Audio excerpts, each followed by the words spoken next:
Hi everyone, I'm Karina and today I'm going to talk about how stigma affects individuals with disabilities. So what is stigma?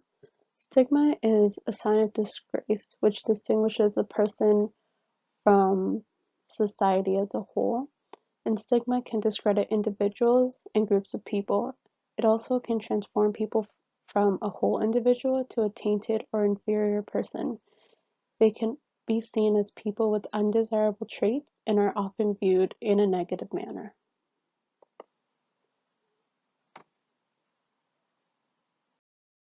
Groups that are stigmatized are usually perceived in a negative manner. So, how are people with disabilities perceived?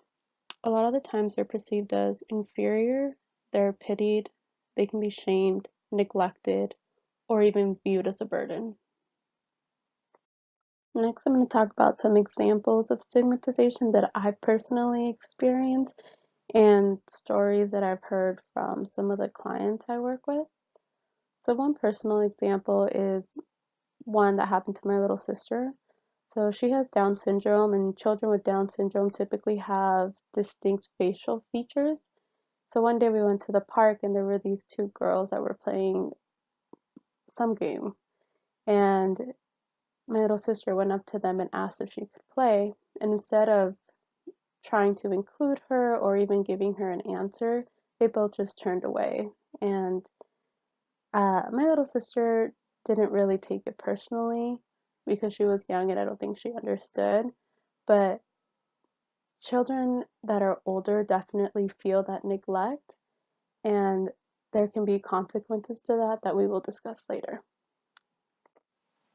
There's also this idea that people with disabilities are helpless, and this young woman with cerebral palsy was offered the undesired assistance while she was making her way up the stairs, and I'm sure it was well intended, but a man came up to her, grabbed her by the waist, and tried to help her up the steps, which of course if anyone else did that to like a non-disabled person, that would make you feel uncomfortable and frankly a bit embarrassed, and that's exactly how she felt.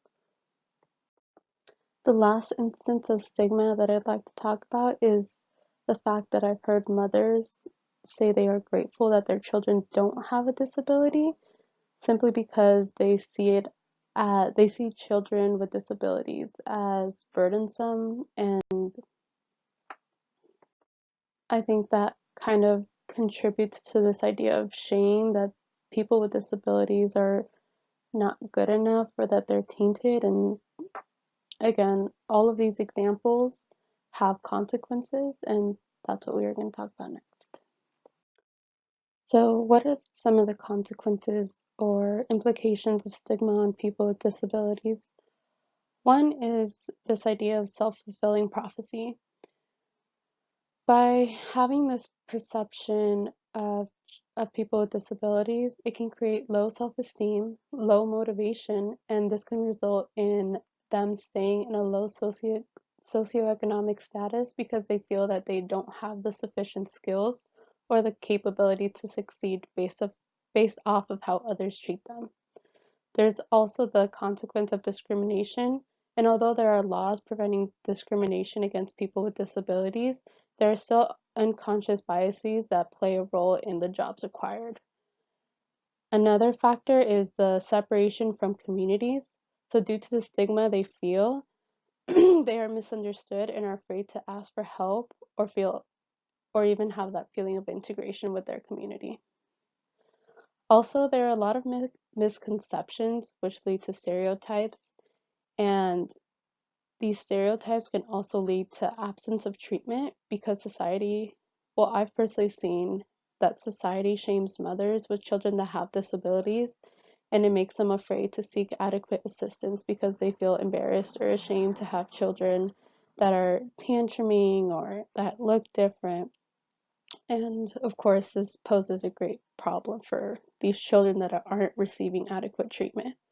And lastly is the idea of inadequate education. They can be capable of more, but since they're labeled with this disability, a lot of the time they categorize them into this disability concept and they're not really allowed to get out of that. So they're stuck in this place of not advancing or not getting the adequate education that they should be receiving. So I don't want to end on a bad note. Let's talk about whether or not the situation is improving, and I'm happy to say that it is.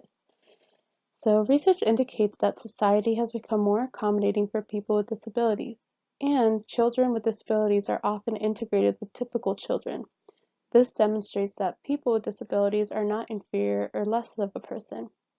And last, there are better assessments to determine whether or not a child needs to be in a special education class or whether or not they could be more advanced, which of course gives them a better education. And there are more advocates for people with disability, which means there is more progress as well.